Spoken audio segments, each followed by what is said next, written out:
Good morning, good afternoon, good evening, wherever you are. Welcome. We are so happy that you are here. And so we are here for 90 minutes to inspire community and hope.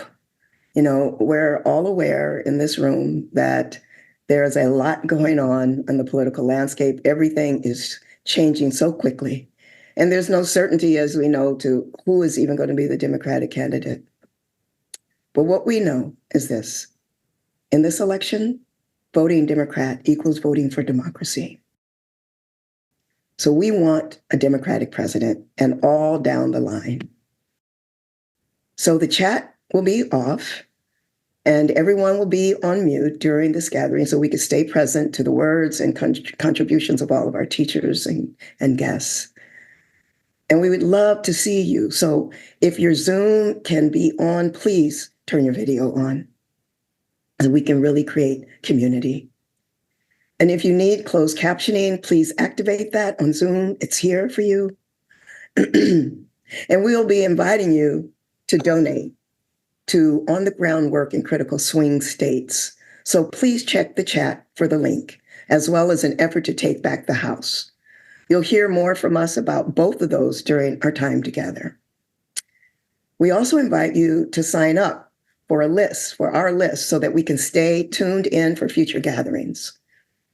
And if you want to invite others having issues with Zoom, or never fear, because anyone can view this event live right now at www.youtube.com/Tara Brach.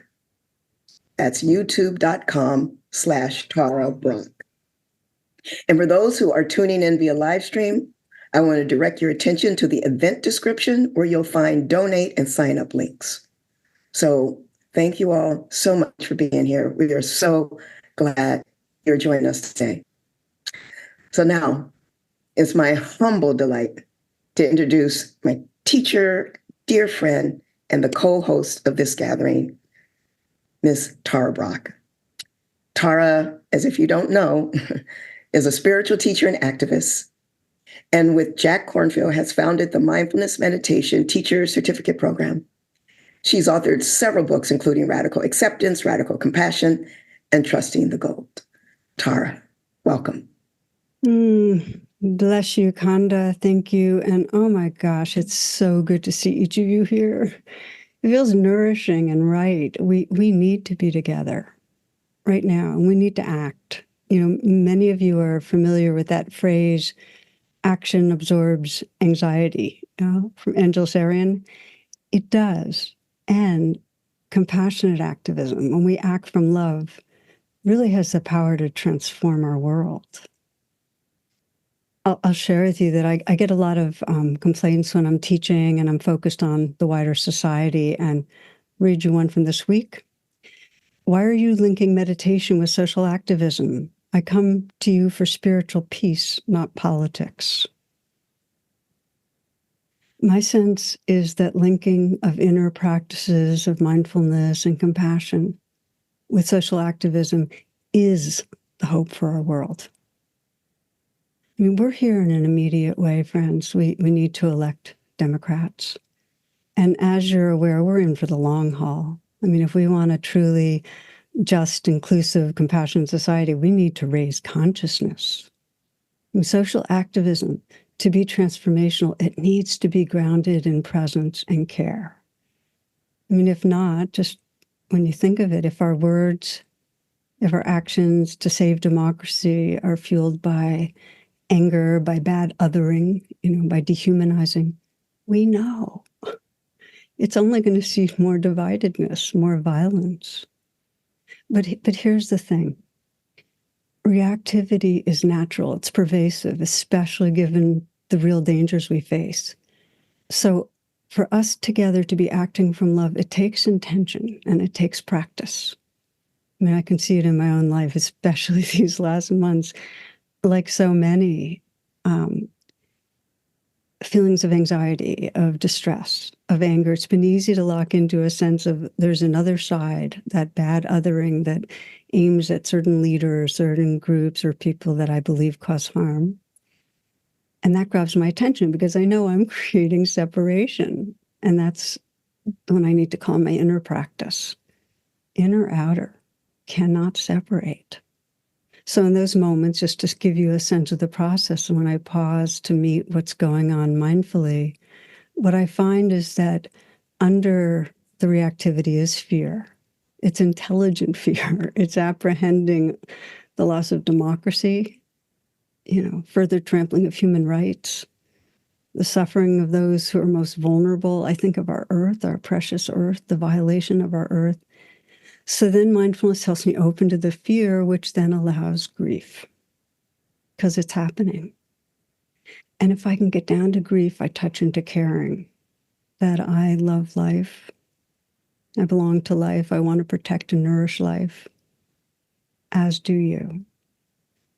And it just feels crucial to be able to move from reactivity to care, because under any anger or distress we feel, there's always something we care about. And by coming home to caring, then we get to be part of the healing. We can speak and act from love. So whatever, it doesn't matter what affiliation we have, that capacity to wake up our own heart and mind moves us from us, them, to we. It moves us to the compassion that includes everyone in our hearts, that we can engage on the behalf of all beings. Friends, there's just no power in this world like humans acting together from love. It's the greatest force. Martin Luther King said it, it's soul force. So in that spirit, I'd like to be part of the opening of this is a short reflection. So wherever you are, if you let yourself come into stillness, if you close your eyes or lower your gaze, and just begin to attend to the inflow, outflow of the breath, collecting your attention. You might sense what wants to let go a little, and with the out-breath, relax and let go. Maybe the shoulders, softening the hands. And let there be an openness to the chest, belly soft, so that you can feel this breath and this body filled with awareness. This breathing body present right here.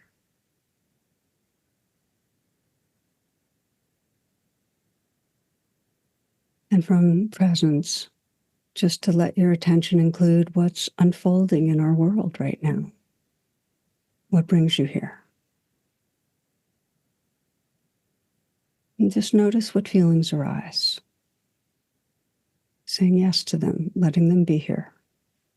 It might be anxiety or distress or something different.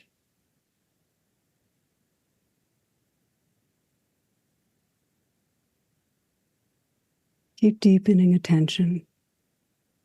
If you'd like to put your hand on your heart, put your hand on your heart, but listen. Just sense what your heart most cares about, longs for. And if your hand's on your heart, let the touch be tender, really receptive. What do you care about?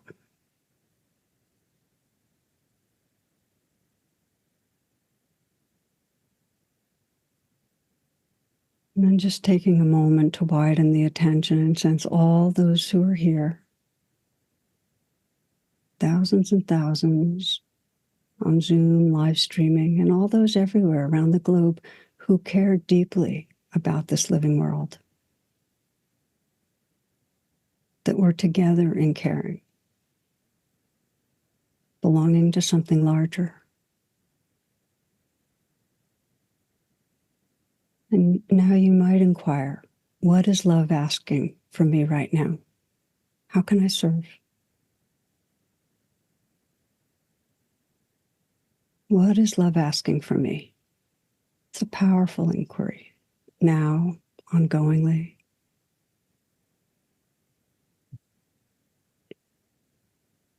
world we long for is possible. We help create it every moment. We replace fear and anger with caring, and replace isolation with acting together. Thank you, friends. Thank you for your caring, for being here, for the ways you bring your heart to this precious world. Thank you. Thank you so much, Tara. Your words, they always ground and inspire so much. What is love asking for right now? And I know we have also so much more that's coming up. And next, I'm really thrilled to turn it over to the relentless organizer, Mr. Maurice Mitchell. Mr. Maurice Mitchell is the National Director of the Working Families Party. He is nationally recognized social movement strategist, a visionary leader in the movement for Black lives, and a community organizer for racial, social, and economic justice. Maurice, please unmute yourself. Thank you so much. I'm so grateful to be in community with everyone today. And I was really moved by the grounding that just took place and the calling for us to challenge ourselves not to other, because I believe that that type of othering is a tool of a particular plan, a particular point of view that seeks to, through othering, use government as a tool or a venue to be able to redistribute and expand cruelty, to redistribute and expand suffering.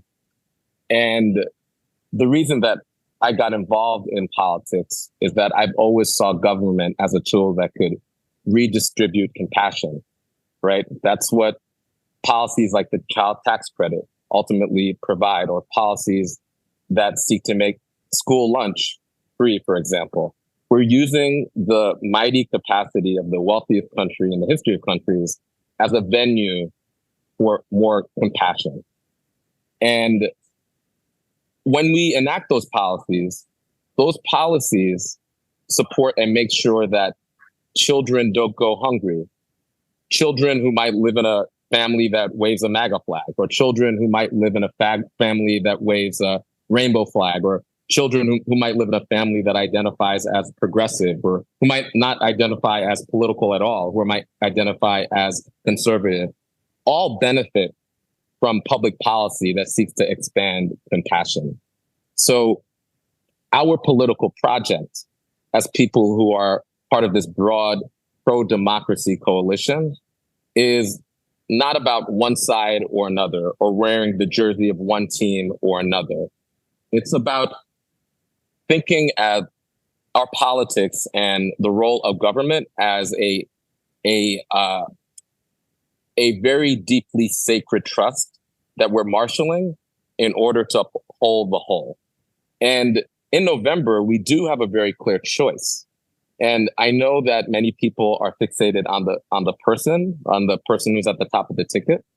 And I, for one, as somebody who comes from the progressive movement, as somebody who's been on the forefront of the ceasefire movement, as somebody who has real disagreements with people inside of the Democratic Party and our current president, true, real policy disagreements, I, for one, believe that what we need to do is learn from, for example, our counterparts in France, who, when facing a similar choice, a very stark choice, a choice between, can we operate in a place where we could have differences, but struggle together with our differences?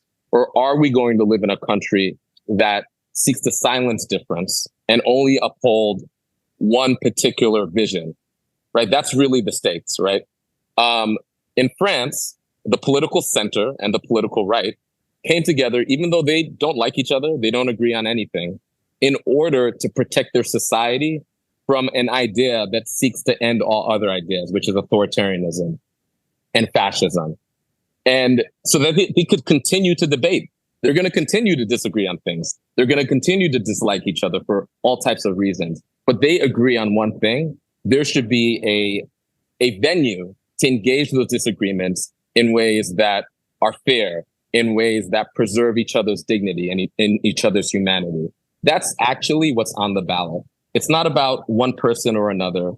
And it's not about the adherents of the MAGA philosophy, who are working people just like the people that I organize, who have a point of view that I deeply disagree with.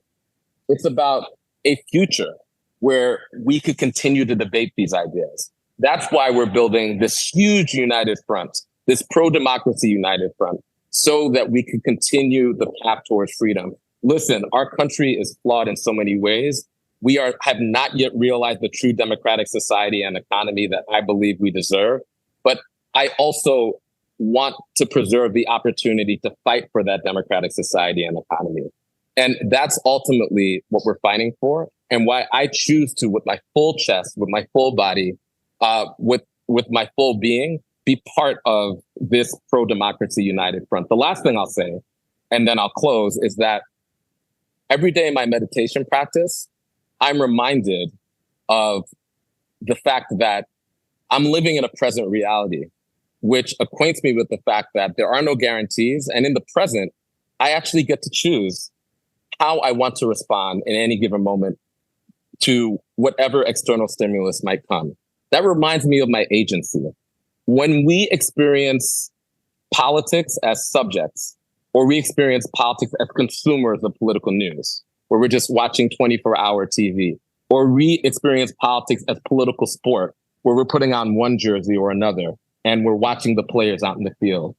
We are saying we're not agents, we're subjects. We are saying we're choosing not to be present and intentional. We're choosing to basically interact with the production of a CNN or MSNBC or Fox News, rather than choose to interact in the present as political actors in the theater as we see it. So I want to remind everybody on this call that your activity in the present moment is ultimately what will decide political outcomes. There are no guarantees. Our political future is not determined, whatever the polls say. What determines our political present and our political future are the things that we choose to do with each other. And so I implore you to choose to be part of a very, very broad coalition that includes a lot of people, I like to say from Cheney to Chomsky, that agree that we should continue to have a venue in order to struggle around these ideas. And also part of a faction that believes that government ultimately should be a tool in order to expand and redistribute our shared compassion. Thank you. And I'm looking forward to being in that fight and that struggle with you. Wow. Thank you so much, Maurice. That was brilliant, brilliant. Fire and brilliance all together, all at once. And we have even more of that coming up next. I want to welcome next to the mic, Miss Fania Davis. Fania is a dear friend of mine, is a longtime social activist for justice, civil rights, trial attorney, restorative justice practitioner, and writer and scholar with a PhD in Indigenous knowledge. Fania is the founding director of Restorative Justice of Oakland Youth, our joy.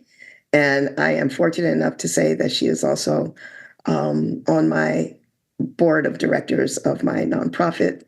And I offer the mic to you now, Fania. Thank you, Konda. Thank you, Tara and Maurice, all for your insights and for your presence. Gratitude to the whole organizing team of this historic event. And thank you, everyone in the room, for choosing to be here now. As someone who has participated in successive waves of activism since the 1950s, worked as a civil rights trial lawyer for 3 decades, practiced yoga and meditation for almost 5, sat at the feet of African Indigenous healers, and then began working in restorative justice, a pre-colonial, pre-genocide, pre-racial capitalist justice, pre-slavery justice. I am thrilled to be here and to be a part of this event. While our world is broken in countless ways, movements that bring wholeness are on the rise. And obviously, we in this room are part of those vast movements. Though the far right is banning books, critical race theory teaching, diversity, equity, inclusion, we also see an anti-racism awakening, the likes of which I have never witnessed in my lifetime. Reparations initiatives in dozens and hundreds of cities, monuments to slavery coming down, memorials to the enslaved and lynched coming up, scores of universities telling the truth about their complicity with slavery and land theft, establishing reparations funds, engaging in renaming, memorialization, and other forms of repair. While ours is a culture of congenital and colossal harm and trauma, cultures of healing are coming forth. Ancient futures, new worlds are appearing on the horizon. We in this room are both people of spirit and people of justice, both warriors and healers, both spiritualists and activists. The merging of what we used to think of as opposites is a sign of the evolutionary shift toward wholeness, toward holiness, toward healing. Yet today we stand at a conjuncture. Our fundamental freedoms are jeopardized like never before with the rise of the far right and its candidate, a convicted felon, narcissist, sociopath, and aspiring dictator. The existential question before us is, what will each and every one of us do? The way I see it, well, I'm going to leave that to you, for you to decide what you will do, but I will share my thoughts on this question. I've never been one for mainstream electoral activism. The way I see it, both parties are parties of capital. Both are tools of the master, as Audre Lorde might say. Even so, in this election year, there's too much at stake, and inaction is not an option, no matter how I might feel about those two parties. So I'm going all in to defeat the far right and save our democracy, flawed though it is. The relentless uproar and clamor of the media notwithstanding, the far right will not be defeated solely by a single individual running for the highest office in this country. And I feel like I'm kind of repeating what Maurice has said, and we're definitely on the same wavelength here. It will take broad coalitions, a multiracial and multi-gender alliances, a massive grassroots movement of people nationwide who may have political differences, but who are all united behind a single goal: to defeat fascism and to protect our fundamental freedoms. That's the united front. And so in the weeks leading to the election, I will be connecting to others in my area, which is Oakland. I will be going door to door. I haven't done this probably in 30 years or so, 40 years. I will be going door to door to canvass, to talk to voters, to register voters. I will do all I can to defeat the far right, so that we will still have the space to organize and mobilize liberatory movements, so that we will still have the space to create new worlds where true democracy is possible. 40% of eligible voters don't vote in this country, mostly disenfranchised populations. A massive person-to-person, door-to-door, get out the vote and voter registration effort is at the heart of a winning strategy. The exhausting 24/7 wrangling and hand-wringing about who the candidate should be diverts energies from the crucial task of organizing this grassroots, this massive movement. It creates a divided house. I'm with Cori Bush, I'm with Ian Omar, I'm with Ocasio-Cortez, Bernie, with the Congressional Black Caucus, and many others. We have a candidate. Now let's get to work. Let's have hope. Let's be hope. Thank you. Fania, thank you. Beautiful, beautiful. Wow. So this is a good moment right now to ask, don't folks want more of this? I mean, this pure pro-democracy off your cushion inspiration that we are receiving this afternoon. And if you sign up for our list, you'll be the first to know about future events and ways to get engaged. And I know some of you are already making donations. Thank you, thank you, thank you.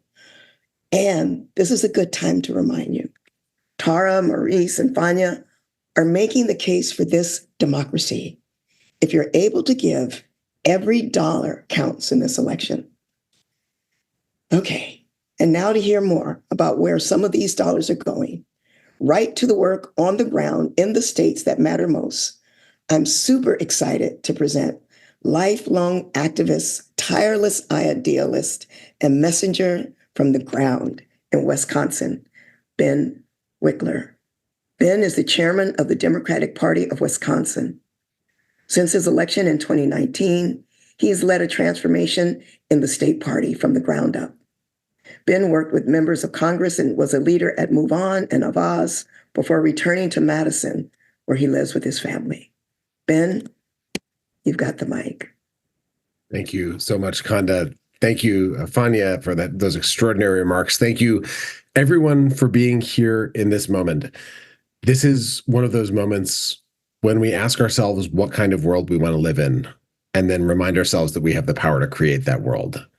And at the moments when there's the most panic in the media and there's the most swirling around and uncertainty, those are the moments when focusing in on what our most profound commitments actually guide us to do can have the greatest impact.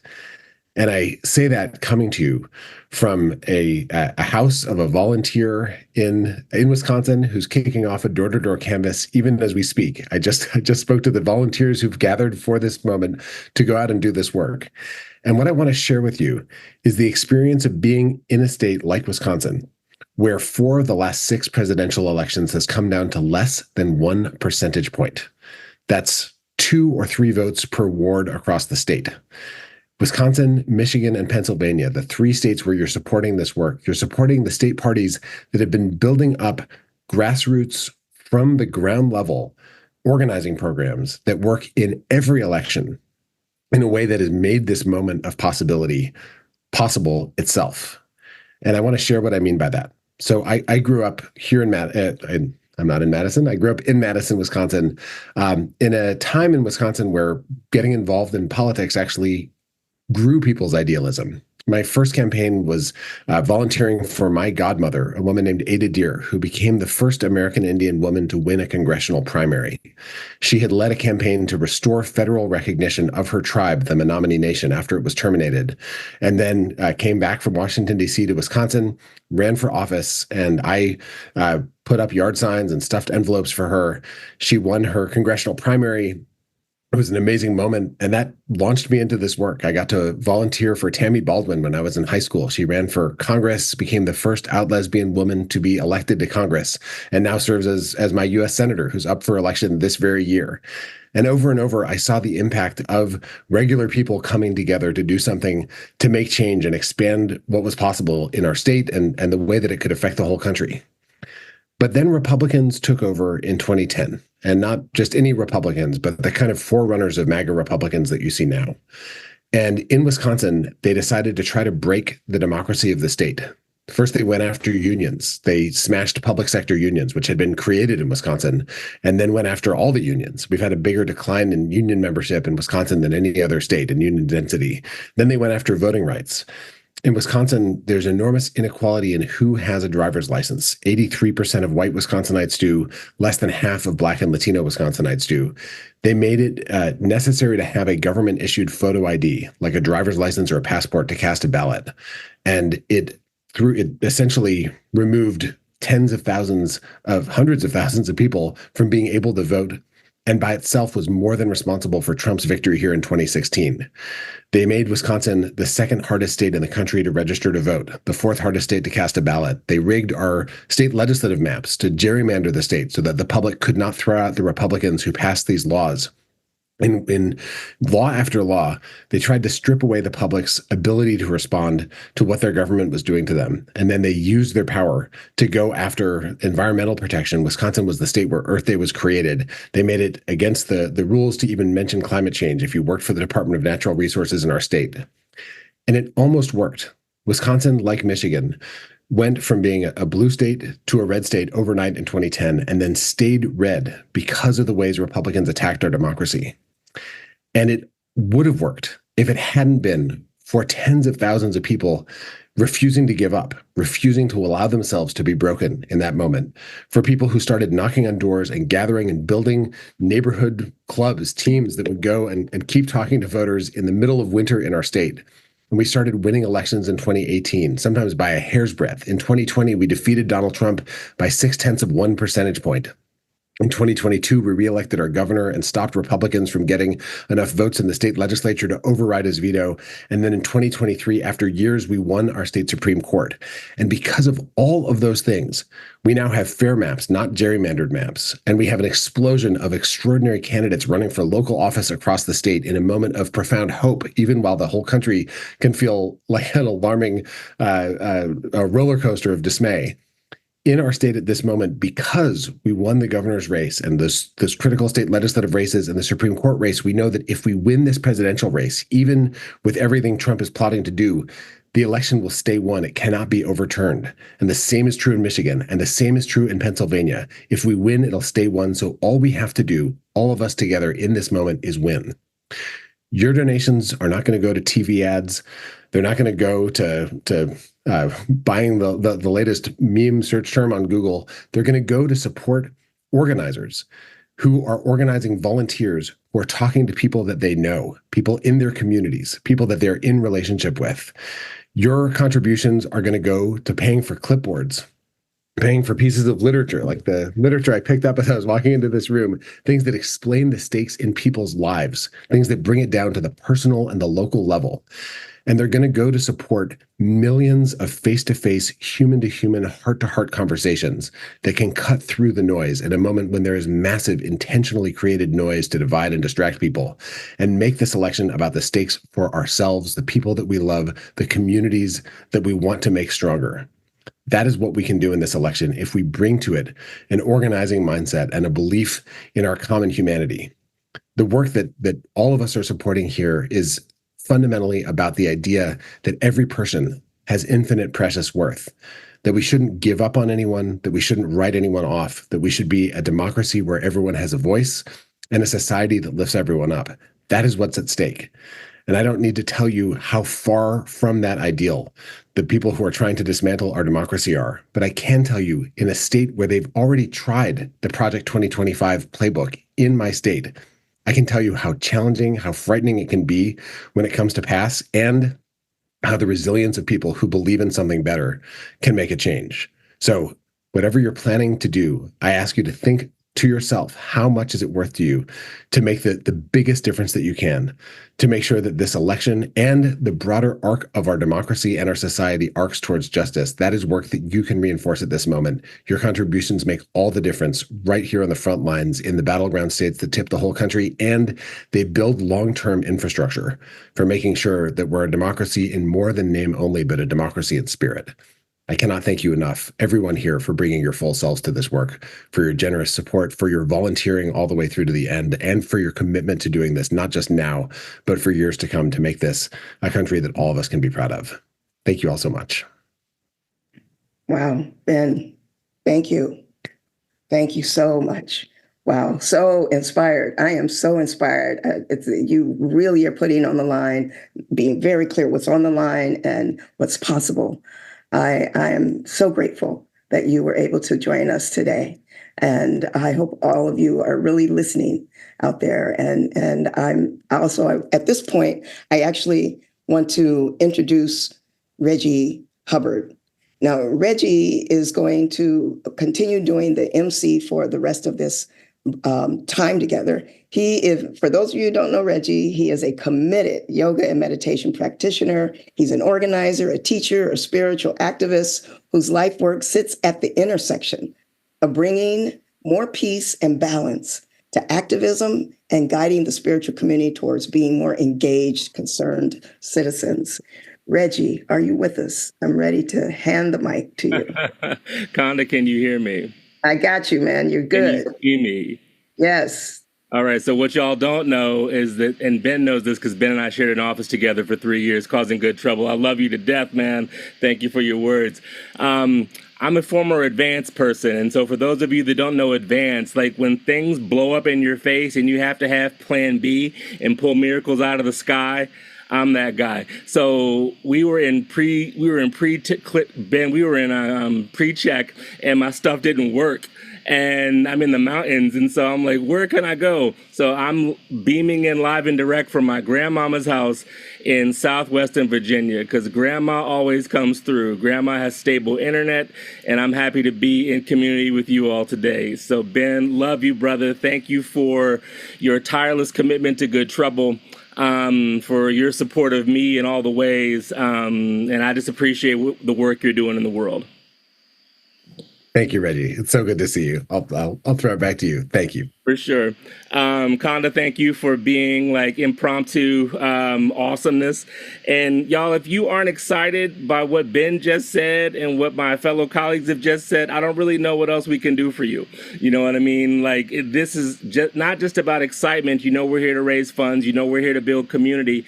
So in that spirit, let's just like take a pause and just drink in what Ben said. Not just the stakes of what we're convening about, but the opportunity we have before us.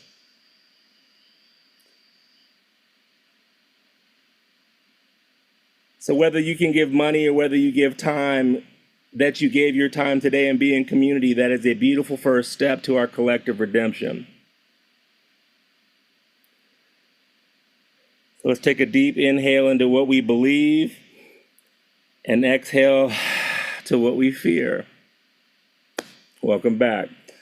We're going to be transitioning to a moment of art and poetry, but before we do that, we're also raising money not just for the Swing State Initiative, but there's another initiative we're here raising money for, which is to help flip the House of Representatives. When Ben and I shared an office, it was for Move On, in direct opposition to everything that the Republican House majority stood for. And we've seen the uselessness, quite candidly, of this Congress and Speaker in name only Mike Johnson. I'm so glad this is a partisan event because I can say what I feel. We've seen what a Congress is like under MAGA control. Winning back the House is a bonus if and when Dems win in November, and it's a hedge against the unspeakable alternative. Our team of political advisors has done research into the best way to be of service to this initiative. And Project 118, something that has been placed in the chat, is a way for you to be of service, not just to taking back the House, but I mean, the House is one of those things where if you are in the majority, you do good things. If you're in the minority, in terms of like the Senate or the presidency being in an alternate party control, you can be a hedge against that destruction. Like I've been in that situation before. So be of service. Our goals today are to be of service to that as well. So thank you for that.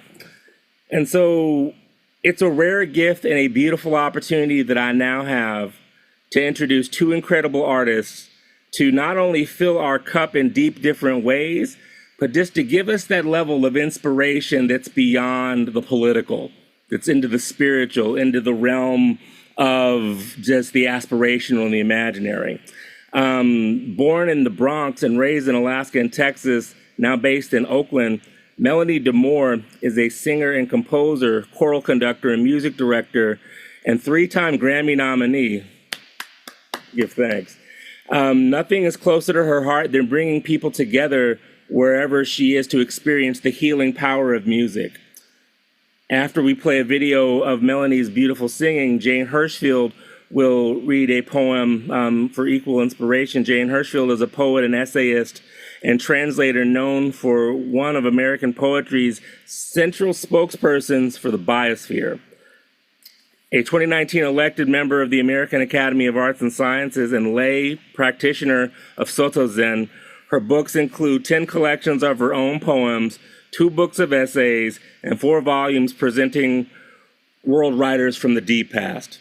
So after this beautiful video of Melanie performing, we will invite in Jane for her powerful poem, Let Them Not Stay. Cue the video. You gotta put one foot in front of the other and lead with love. Put one foot in front of the other and lead with love. You gotta put one foot in front of the other and lead with love. Put one foot in front of the other and lead with love. Don't give up hope. Don't give up hope. You're not alone. You're not alone. Don't you give up. Don't you give up. Keep moving on. Keep moving on. You gotta put one foot in front of the other and lead with love. Put one foot in front of the other and lead with love. You gotta put one foot in front of the other and lead with love. Put one foot in front of the other and lead with love. Lift up your eyes. Lift up your eyes. Don't you despair. Don't you despair. Look up ahead. Look up ahead. The path is there. The path is there. You gotta put one foot in front of the other and lead with love. The other one foot in front of the other and lead with love. You gotta put one foot in front of the other and lead with love. The other one foot in front of the other and lead with love. I know you're scared. I know you're scared. And I'm scared too. And I'm scared too. But here I am. But here I am. Right next to you. Right next to you. You gotta put one foot in front of the other and lead with love. The other one foot in front of the other and lead with love. You gotta put one foot in front of the other and lead with love. The other one foot in front of the other and lead with love. And lead with love. And lead with love. And lead with love. Well, that was spectacular. Thank you so much. And, it's just a tremendous, tremendous honor. And I'm so grateful to be joining the voices of those who are gathered here today, voices that are brilliant, passionate, practical, and loving. All the qualities that we need to bring to what we are trying to do in this moment in the world. And, spiritual practice and political action that comes from the whole heart and mind and life, and art and the work of poems, they share some qualities that I recently heard the 90-year-old calligrapher and teacher Kaz Tanahashi used to describe a Zen garden as a place of awakening. And these are qualities I am hearing in every voice today as well. He said a garden should be direct, ordinary, vigorous, gleaming, pivotal, non-dual, and inexhaustible. And I will add to that the qualities, which I think are also in the gardens and certainly in everyone speaking today. They embody and make visible kinship, shared fate, and compassion. So the poem that Tara Brach asked me to come read today was written at a time when the multiple crises of how we live together on this planet were increasingly urgent. And writing it changed me. I found I had to live up to what I had put on the page. So the poem thinks about the choices we make now from the point of view of the future, which will look back on us and know how we did and what we have done. And it is a poem that very much hopes to make itself unnecessary and meaningless, that in 150 years, if someone should stumble over it, they would say, what is she so worried about? What was she so worried about? It is a poem that tries to see who we are now, what we do now, with compassion. And it is a poem that hopes to make untrue two of its words, the words not enough. Since writing it, my vow has been to do more, to do something every day. Right now, I am sending handwritten postcards to unregistered people, suggesting that they register to vote, telling them how, with a few reasons why doing that as a Democrat might make sense. So all of you listening today, yes, donate. And yes, also, you can do some of this groundwork directly yourself. Give some time every day to that. But also, why do we have art as part of this program? Why did we have that fabulous song? Because it is also important to feel your lives in their interiority, in their grief, in their fear, in their hope, in their kinship. And so, with that, here is the poem. Let them not say. Let them not say, we did not see it. We saw. Let them not say, we did not hear it. We heard. Let them not say, they did not taste it. We ate. We trembled. Let them not say, it was not spoken, not written. We spoke. We witnessed with voices and hands. Let them not say, they did nothing. We did not enough. Let them say, as they must say, something. A kerosene beauty. It burned. Let them say we warmed ourselves by it, read by its light, praised, and it burned. Let it not burn. Thank you very much. Jane, thank you very much for your words. And in honor of your words, we're just going to take a moment to pause and just drink in that beauty as well.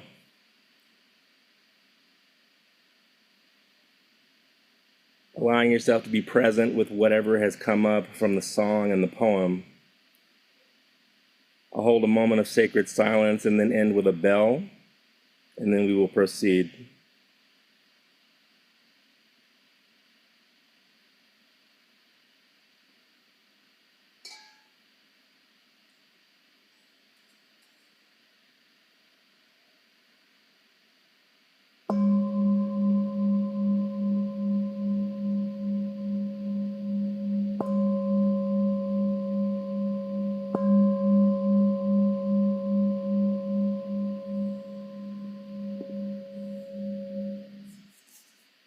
Welcome back.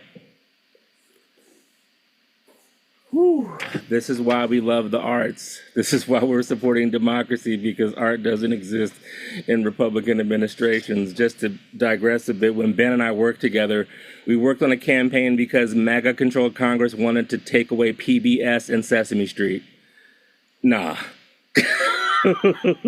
No, we need more arts. We need more focus on the arts. Jane, thank you. Melanie, thank you. And folks, we're here today, as you know, to gather together and be moved by action, and it's happening. There are over 3,500 of us on all the channels in this present moment being present together. Think of that. Thousands of people are in this sacred container, like being inspired and taking action. Donations are coming in service to our committed cause. Give thanks for that. And we're thrilled to talk about that. We're thrilled to announce these donations. We don't have real-time numbers, but just know that they're coming in and that your work is having real impact right now. And maybe volunteer. And if you don't have money to give, listen, been there, and many times I am there. Give your time. Give your spirit, give a kind word. There are many of us that are feeling we may not have the same emotions, but all of us are feeling some sort of way by what's happening right now. So if you can just give a kind smile to someone in this crazy circumstance, that may be worth more than you know. So gratitude for the arts, gratitude for community, and gratitude that we're able to hold this sacred space together with thousands of us simultaneously. I'd love to introduce now someone who's become a friend of mine, not only in the Dharma, but in life. Another speaker who will expand your heart and mind with ferocity and compassion, Mushim Ikeda. Mushim Patricia Ikeda is a core teacher for the East Bay Meditation Center in Oakland, California, a Buddhist and secular mindfulness teacher, author, and longtime racial justice activist.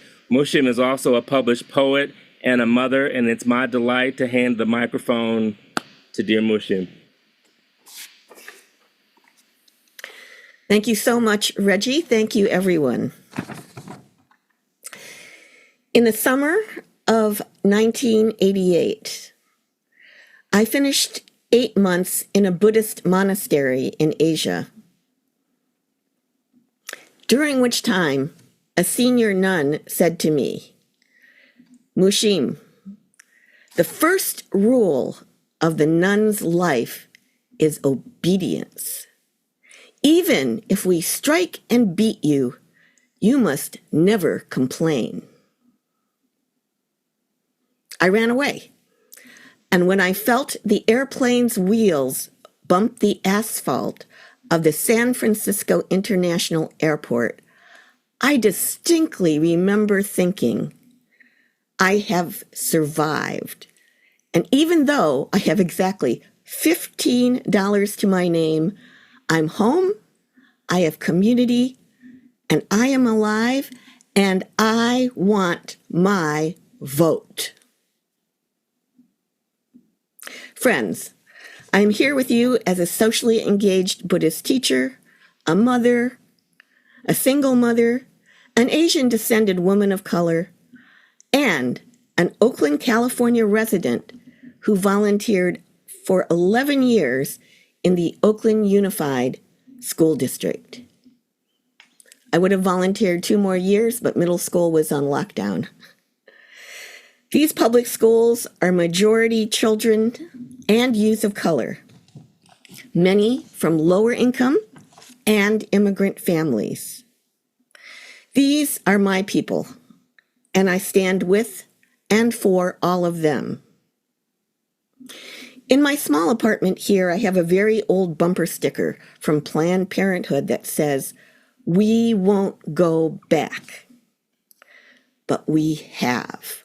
We have gone backward in reproductive rights and in so many other ways, and we need to go forward again. Saving our democratic process means information, not disinformation. Means equity, dignity, workers' rights, affordable housing, education, not poverty and desperation. I am the rugged product of the civil rights movement, the women's rights and gay rights and Asian American pride and movements in this country, other movements in this country, and I know without a doubt, we can strengthen and improve our democracy. Imperfectly, always imperfectly, courageously, that includes our fear, and together, with humor, with good food, with what my relatives in Hawaii call good fun, and with a compassionate heart for all living beings. This, I believe. Thank you all so much. Mushim, blessing and gratitude for the wisdom that you shared, for your commitment, for your smile, and for your mention of good food, because that always connotes community. So deep gratitude and love for you. And we've had a lot of folks who may have just joined.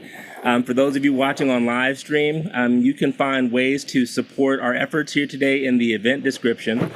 And those efforts are to donate to help critical groundwork in Wisconsin, Michigan, and Pennsylvania, to donate to Take Back the House, and just to stay tuned for future events, because this isn't a one-off thing. We're building a movement here, capitalizing on our current circumstance for our future redemption.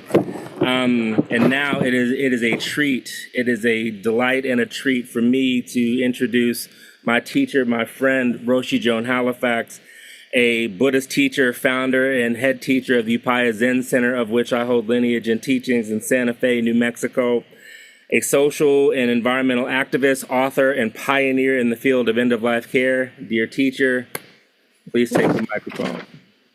Thank you so much, Reggie, and everybody. So for me, it's good morning from the high altitude valley of Prussian Mountain Forest Refuge. I'm sitting here at 9,400 feet in altitude in the Sangre de Cristo Mountains. And this place is surrounded by 3 million acres of national forest. And as I sit here, I'm hearing the song of the hermit thrush and also the squawk of the Stellar jays. And I'm right behind my little computer as well. One little thing yesterday, Wendy, my assistant, and I were herding a bunch of cows out of the flower-filled meadows of this place. And I kept asking myself, does the Forest Service really have to have herds of cattle ruining our forests, our watersheds and meadows? Well, in any case, sitting with that question, I'm sitting with many more. And I'm so grateful that Tara invited me to say a few words about standing with and voting in alignment with democratic values. And truly, it's about saving our democracy. It's about having an open democracy. And in the midst of this very intense time in our country, and for that matter, in our world, I'm sitting with some very basic questions. And you are probably sitting with similar ones as well. For example, do we understand how much character matters and how our engagement in the world today really matters? And also, how do we find a way to express hope in the midst of threat? And then recently I was with Terry Tempest Williams, and we were exchanging back and forth. And she asked this question, how do we find beauty in our broken world? And let that be a resource for us as we face hazard in every quarter.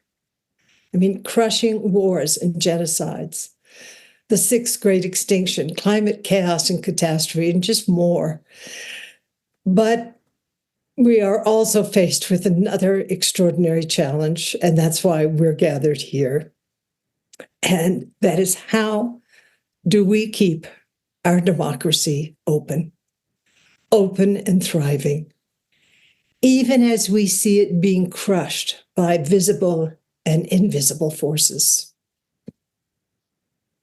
Another piece that is strong for me is, how do we address the breakdown of moral character and deal with authoritarianism that's forcing its way into democracies everywhere?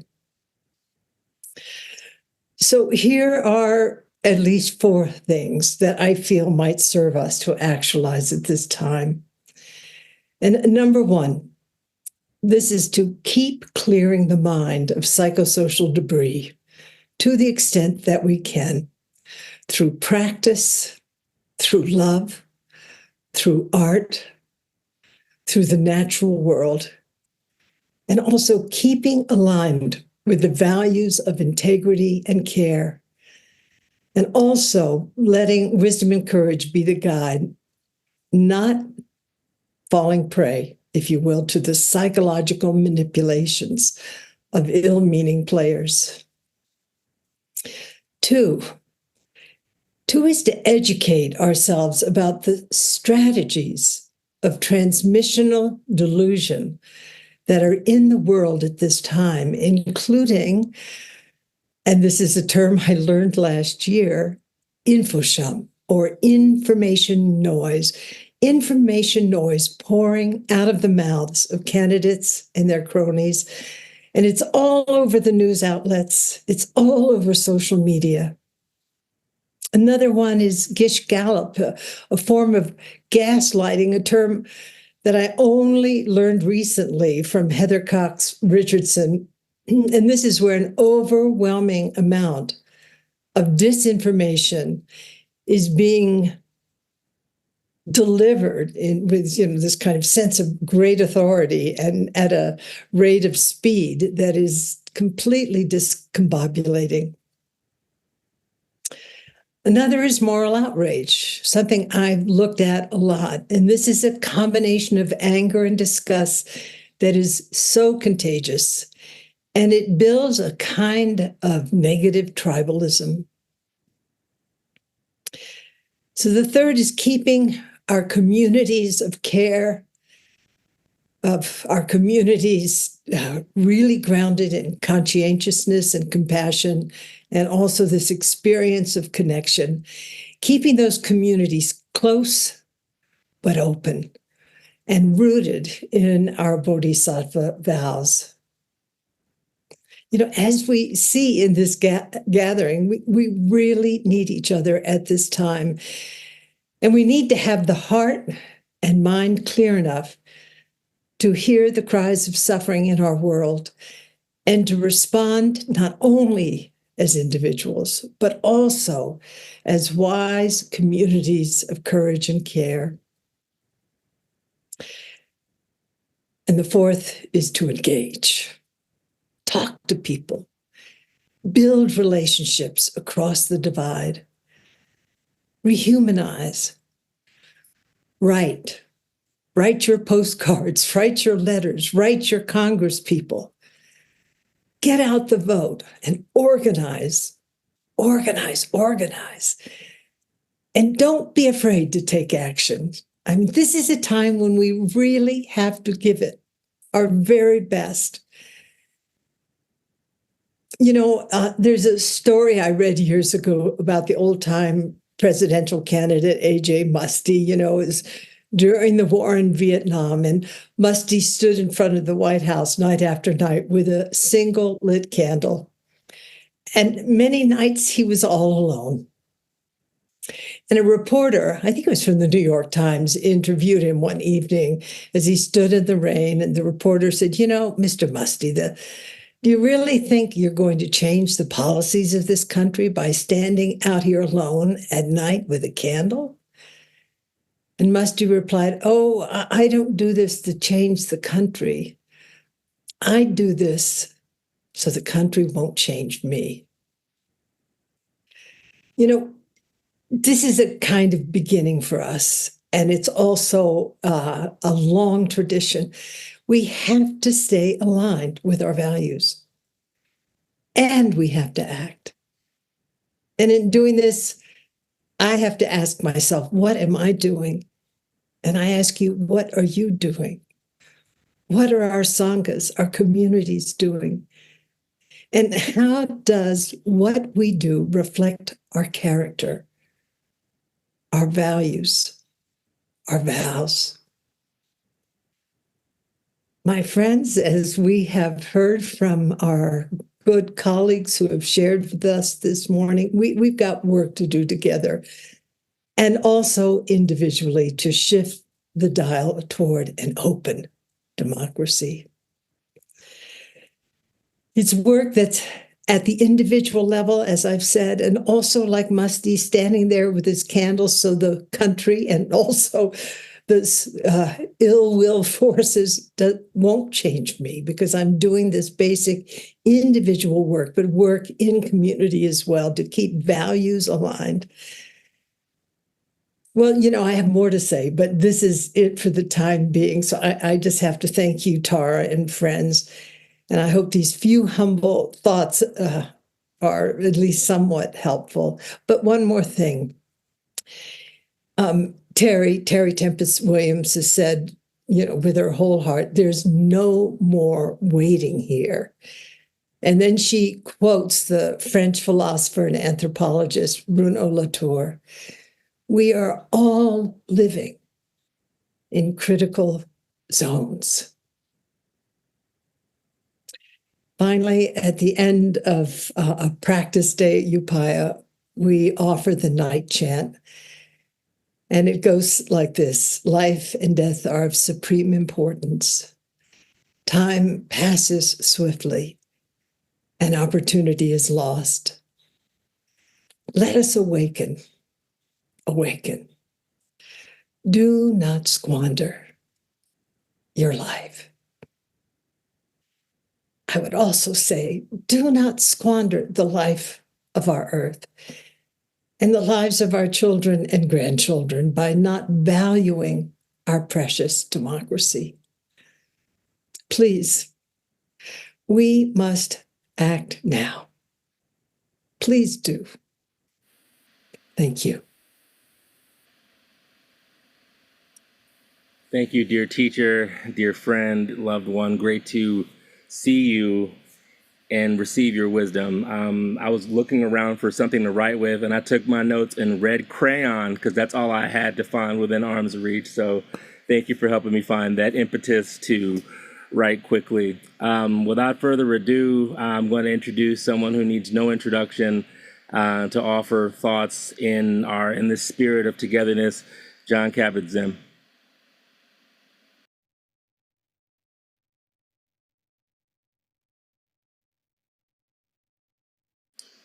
Who is still muted, I think.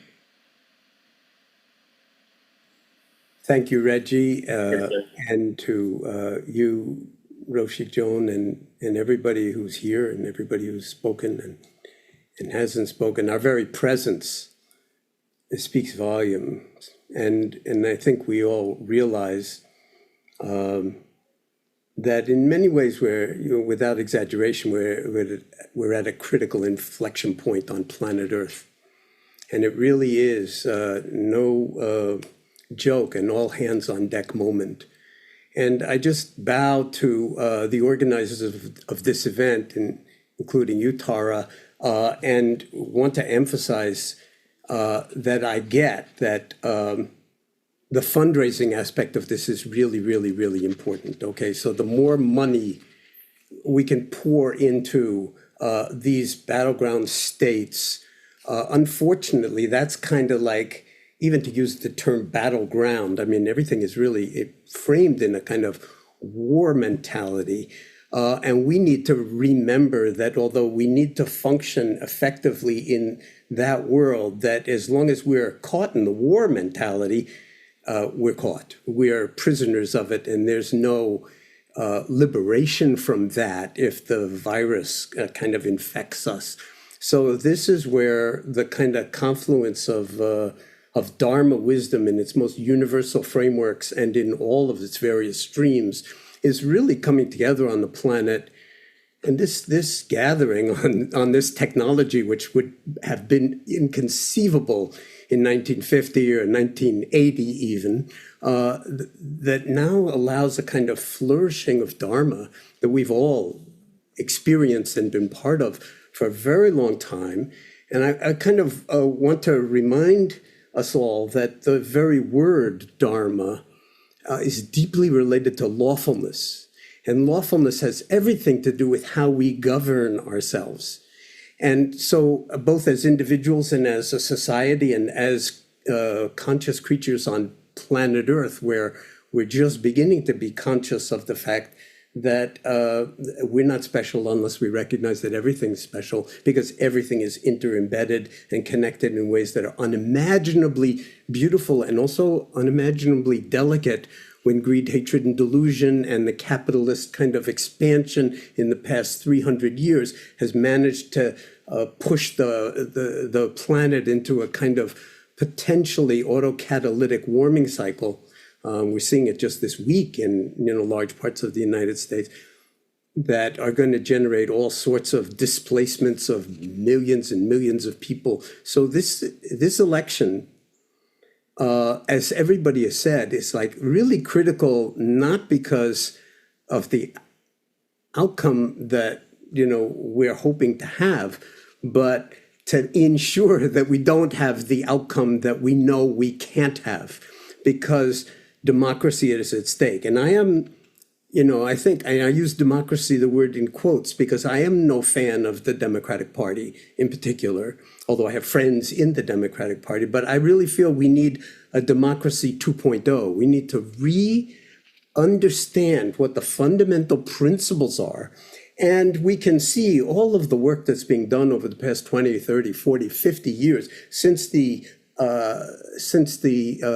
civil rights movement, and then a kind of slow losing of that momentum in the civil rights movement, that we actually need to have a kind of new revolutionary perspective on what it means to be a human on planet Earth, and that there's no us and them, there's only us, and there's only this one planet.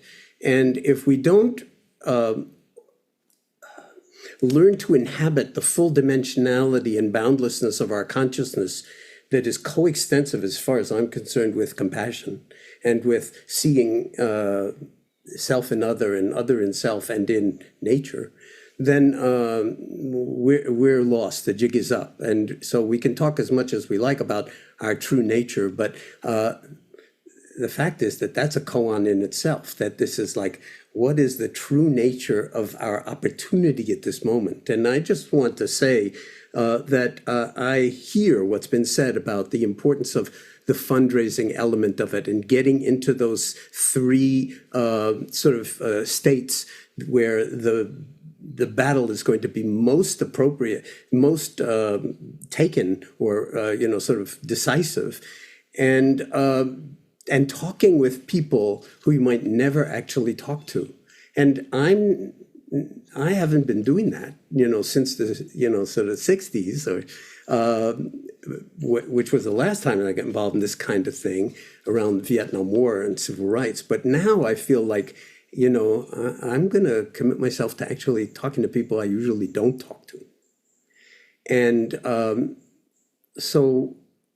and also to giving what I can to actually support this very, very tenuous balance that is absolutely at a critical moment where we really do need to put our thumb on this scale very, very intentionally and say, there's no way that we can allow those forces of basically fascism and delusion and greed and hatred and a sense that,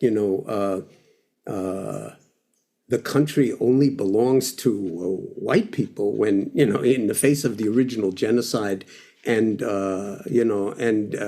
hundreds of years of enslavement, that this is a wake-up moment for all of us on planet Earth. I feel like the momentum is behind us. I'm very optimistic about this because people really are waking up out of their suffering, out of their fear, and that the Dharma is the one thing on the horizon that I've been able to see in my entire lifetime that actually gives people a kind of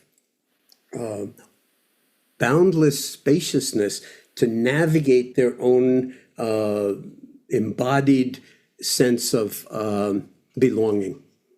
And not just as an individual person, but as a sangha of not just even humanity, but a sangha of a living planet that's such a mystery and that hangs in such a critical balance at this moment. So just a deep bow to every single person, those of you who've spoken, those of you who've not spoken. And I just want to say that I'm all in, and want to do whatever it is that I can to actually contribute to this short-term goal of tipping the scale in the way that the scale needs to be tipped. Not with the delusion that everything's going to be okay, but then at least we have a chance to instantiate a true democracy, which we do not have at the moment, but a democracy 2.0 that would actually potentially go viral and spread to places where right now they are really under enormous, fascistic and communistic control that only benefits very, very small numbers of people at the expense of millions of people. Thank you, Elder Zinn, for being in. Thank you for your truth that, and representing what we all talked about here, we all have different aims. Like Ben is a Democratic Party chair. Some people aren't fond of the Democratic Party at all, but we understand through this imperfect vessel, at this perfect timing, we have an opportunity to make great change in service to our collective liberation. So thank you for that. Konda Mason, my ace, my dear one who saved me when I had my technical challenge. It is my delight to give the mic back to you in a more easeful fashion than I gave it to you a little while ago. The floor is So, my yours. brother, that's what we're here for, right? For sure. As we say, we were made for these times. Wow. Thank you, John. That you so inspired me just now. And Roshi and everyone, I'm so grateful. So I'm thinking, why did we decide to gather together, to come close to one another right now? And in my experience, living beings inherently gather together in times of joy and celebration and in times of hardship and peril.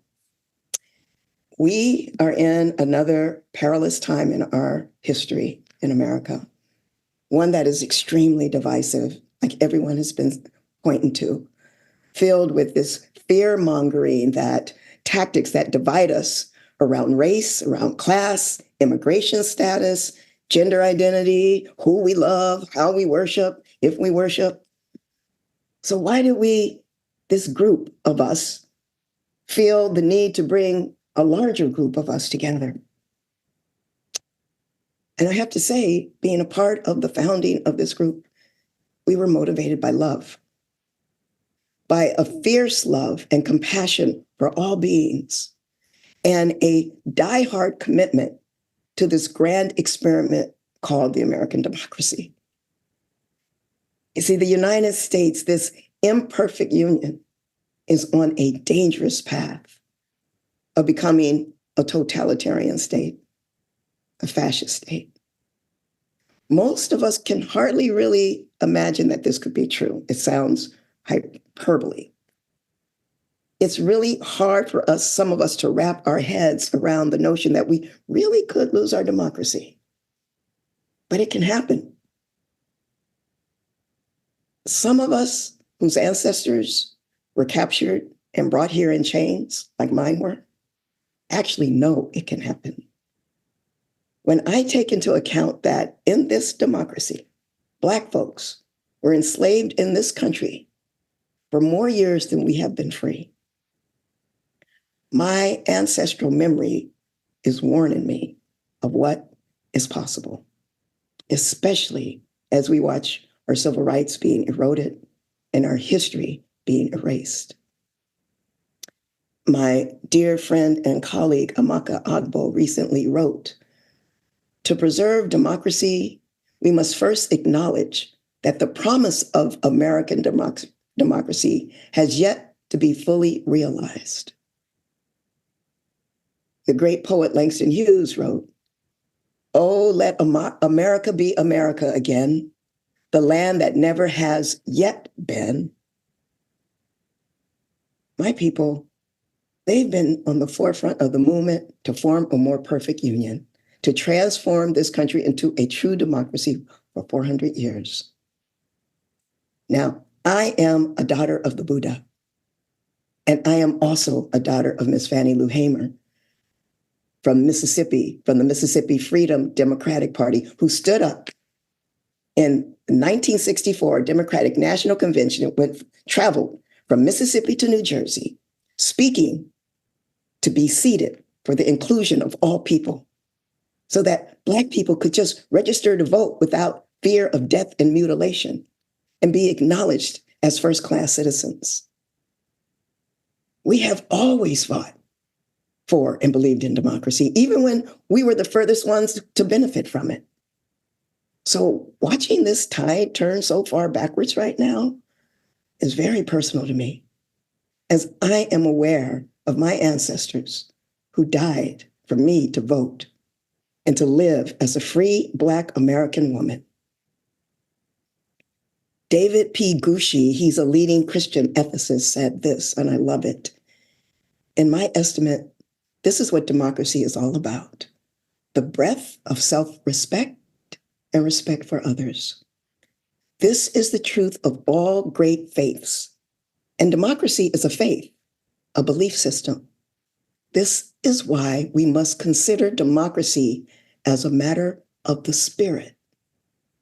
Democracy, in its full expression, is the spirit of love, it's the spirit of compassion, the spirit of justice for all living beings. Democracy is that outer manifestation of seeing others as ourselves and ourselves as others.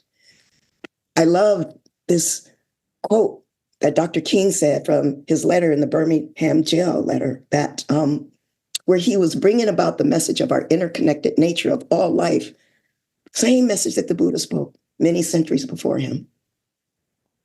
He said it like this: in a real sense, all life is interrelated. All people are caught in an inescapable network of mutuality, tied in a single garment of destiny. Whatever affects one directly affects all indirectly.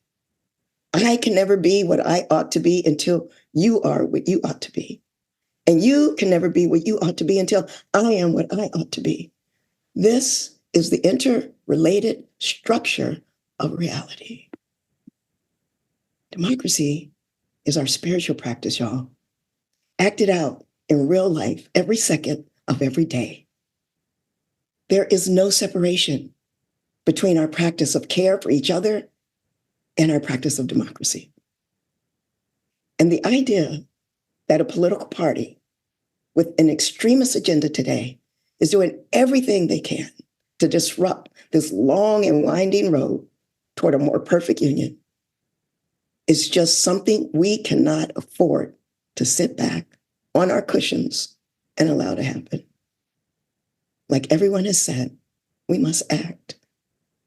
And that action is actually what we're doing now, just showing up here. But there's more. We must come together across race and class and declare a vision of solidarity. We must also not allow Project 2024 to see the light of day. We have to build a multicultural, multiracial solidarity coalition. John, that's democracy 2.0 in my mind. Built from the values of love, liberty, equity, dignity, compassion, and justice for all life on earth. And so with a boundless heart, should one cherish all living beings. I am the daughter of the Buddha and Fannie Lou Hamer. This is our task. This gathering, we called for November and beyond. And I look forward to gathering together again with you. Only this time it will be joy and celebration, because together we will win. Thank you for being here.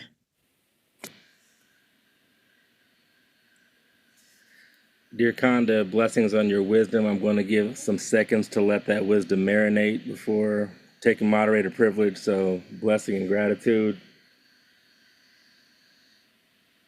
Whew. Thank you.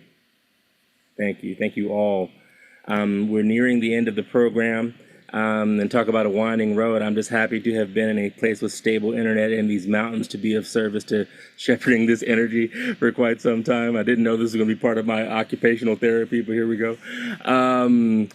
Before we close out with Dear Jack Kornfield, I want to just reiterate the fact that if you're able to give to the links that we had for Wisconsin, Michigan, and Pennsylvania, please do so, or Project 2018, please do so.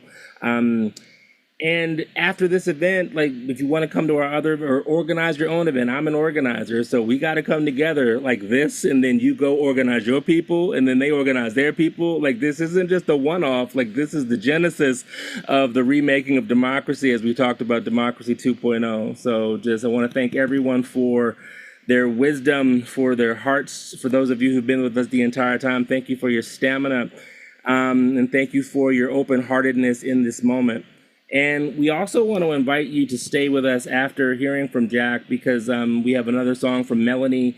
We'll have the chat open for you to share with what is landing and resonating with you right now. So ever the community of teachers, we have a little bit of homework for you to reflect about how this has landed with you. So call and response.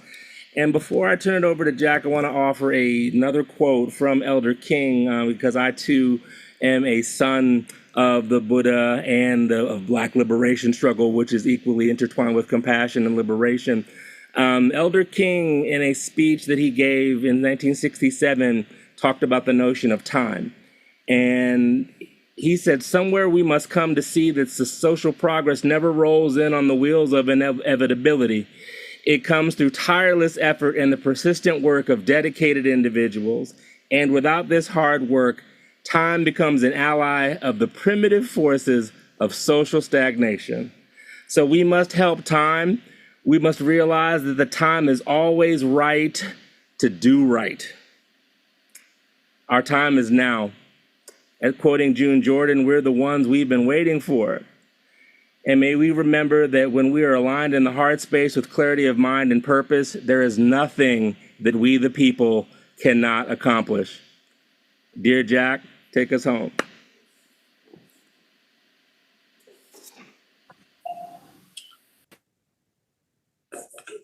Thank you. I want to pause with everyone because I'm roused and inspired, and more than that, really deeply touched by the words and the heart and the care. So let yourself take a moment. Take a breath. Feel yourself seated here on this mysterious earth, given life, and able to carry beauty and to see the beauty around you. Notice your body and hold it, the dignity of your body with care, loving attention.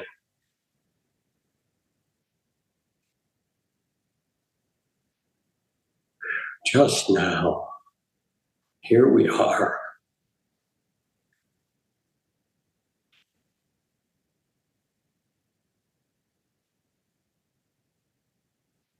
And notice the state of your heart. There are those who would want you to be afraid. The Buddhist texts begin, "O nobly born, remember who you really are, the sons and the daughters of the awakened ones."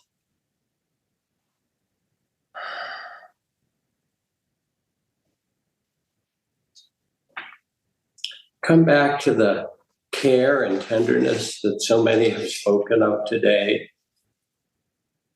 I want to read a poem called Everyday Grace. It can happen like that, meeting at the market, buying tires amidst the smell of rubber, the grating sound of jackhammers and drills. Anywhere we share stories, care, grace flows between us. The tire center waiting room becomes a healing place as one speaks of her husband's valve replacement, bed sores from complications. A man speaks of multiple surgeries, notes his false appearance as strong and healthy. I share my sister's death from breast cancer, her youngest only 7. A woman rises, gives her name, Mrs. Sanchez, then takes my hand. Suddenly, an ordinary day becomes holy ground. And let yourself look at the faces and the eyes of we who gathered. And as you see each other, choose a face, choose a heart, feel our connection. And what is inspired in this time of what Joanna Macy calls the great turning. We are together in this, as has been said over and over again. And everything is possible. The power of love in the human heart. when the Argentine mothers came out in the face of the military dictatorship and disappearances. The mothers of the plaza, the greatest Argentine poet, wrote, "The mothers are out. The military have already lost." Take a look at each of us, one another, and feel the inspiration when the Dalai Lama wakes up in the mornings, dark, still, and meditating. He begins with the Shantideva Bodhisattva vow. May I be food for the hungry and medicine for the sick. May I be a resting place for the weary. May I be a boat, a bridge, a raft to help those cross the flood. And may I do so as long as space and time exist, so that all may awaken together. That's us. Look at the eyes, feel how your heart has been touched. Let me ask you a simple question that started our gathering from Tara. What is love asking from me? Here in the reflection of this great turning of time, what is love asking from me? Pause. See your brothers and sisters as you touch your heart, and begin to put into the chat what you hear deeply. What is love asking from me? So we can hear your sweetness and courage. Someone writes courage. Another writes to show up, participation in community, bravery in action, to see delight and bring joy, to listen, generosity, light in the darkness, to act and know that I am not alone, to believe.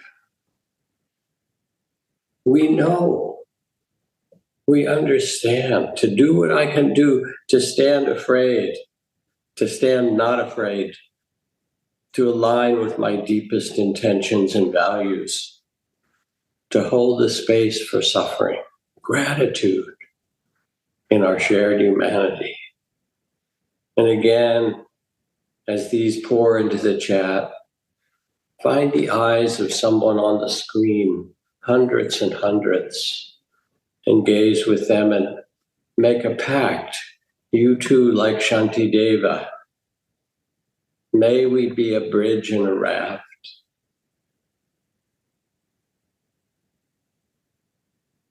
May we be food for the hungry and medicine for the sick. May we uplift that which needs to be uplifted. May we care for one another and feel the connection.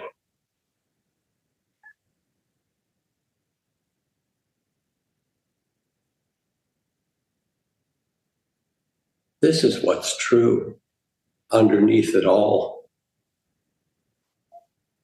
We're in this together. And we couldn't be together with a better crew. Blessings and thank you. Rise up, and take your place. Move to the head of the line. Join the human race. No more, no denying. Open your eyes, open your eyes. You got a right to as you're breathing. You got a right to be free, and you got a right to feed your children and help them grow up strong. How can they face the future if they're hungry all day long? So rise up, and take your place. Move to the head of the line. Join the human race. No more denying. Open your eyes and see. You got a right, sure as you breathe. You got a right to be free. You got a right to be angry at a system that has failed to honor all its people. You got a right to be heard, so rise up, and take your place. Move to the head of the line. Join the human race. No more denying. Open your eyes and see. You got a right, sure as you're breathing. You got a right to be free, and you got a right to be here, sister, brother, teach the family. You got a seat here at the table. Sit on down right next to me and rise up, and take your place. Move to the head of the line. Join the human race. No more denying. Open your eyes and see. You got a right. You got a right. You got a right to be free. You got a right. You got a right to be free.